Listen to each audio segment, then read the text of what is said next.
السلام، مرحبا بكم اليوم معايا في قناتي ماكوزين. مرحبا بكم. مرحبا بالمشتركين جدد، وما تنسونيش بالجام وبتعليقاتكم. الوصفه هذه يعني سهله مهله، خصوصا للعاملات يدخلوا عيانين ولا يعني هذه وصفه خصيصا ليكم. نبداو. عندي لهنايا بطاطا غليتها بالملح والماء. عندي هنا طماطيش حبه ونص، درت حبه كبيره ونص حبه صغيره تاع طماطيش. عندي هنا معدنوس، حبه كبيره نتاع البصل، زوج حبات حتى 3 حبات يلا خصوني نزيد البيض. عندنا الملح، زعتر، ثوم والزيت والفرماج. هذه هي الوصفه نتاعنا. نبداو بكيفيه التحضير. الحاجه الاولى نديرو هنايا الزيت، ما نكتروش بزاف. الحاجه الثانيه نديرو البصل،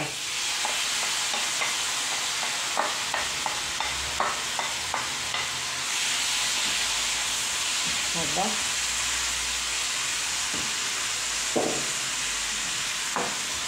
خلو البصل تاعنا يدبل مليح ندبلوه لازم مليح هذا.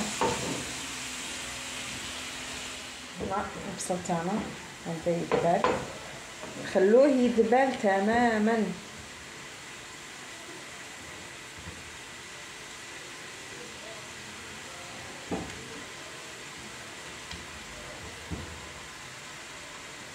المرحله هذه نديرو الطماطيش هكذا.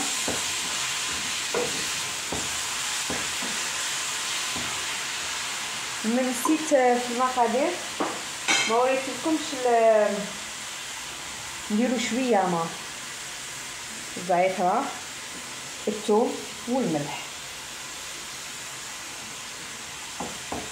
نزيدو لها شويه ماء، هنا نزيدو شويه تاع الماء باش ما يطيب لنا البصل. اللي حبت تزيدو الفلفل الحل تزيدو الفلفل الحل.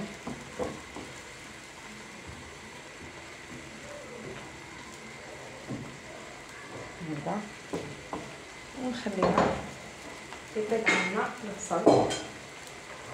نزيدو هنا شويه معدنوس، ندير هنا شويه فلفل عكري حار هكذا.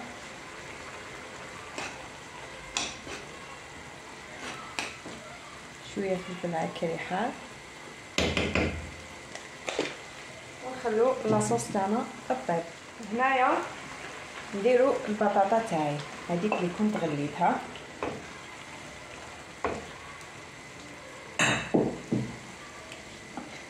يعني هاد الوصفه توالم هادوك صحاب اللي يجوعوا في الليل، ما توالمكم غير هذه.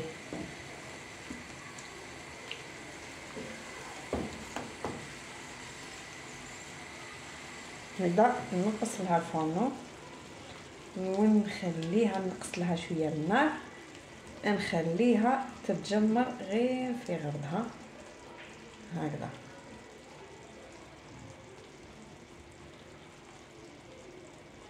والله على وصفه خفيفه ظريفه، يعني ديروها في وقفه هكذا. انا مخليتها هنايا تتجمر شويه، من بعد نكسر لها البيض وندير لها الفرماج من الفرن. في المرحله هذه نديروا البيض هكذا هكذا.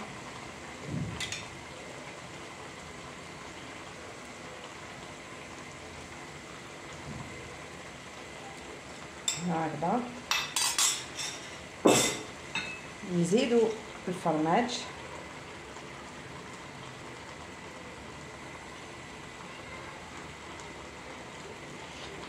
جربوها يا ناس، جربوها بنينه بالبزاف. نزيدوا هنايا المعدنوس ونخليها تتجمر هكذا. يعني الصوره هي اللي تحكي ماشي انا. خلوها هكذا دوكا نغطيها ونخليها داك الفرماج. هي الوصفه تاعنا اليوم يعني سهله مهله، ديروها في وقفه. ما تنساوليش بلي جيم وتخليوا لي رايكم في التعليقات. سلام.